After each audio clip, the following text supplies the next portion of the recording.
ബിലാലെ, നീ അവനെ ഒന്ന് നോക്കിക്കേ. നിന്റെ കൈപിടിച്ച ബിജോ വളർന്നത്.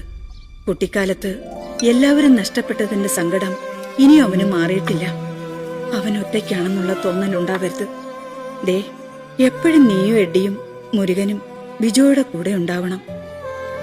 പാവ എഡ്ഡി കുറെ വീഴ്ചകൾക്കിടയിലൂടെ ജീവിതത്തെ എങ്ങനെയൊക്കെയോ എത്തിപ്പിടിക്കാൻ ശ്രമിക്കുകയാണ്.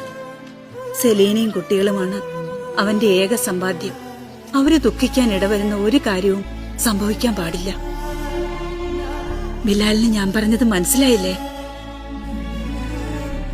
ദാ കണ്ടില്ലേ, കുറെ തിന്ന് കാളകളിച്ച് നടക്കുന്നു. ഒരു മാറ്റവും ഇല്ല.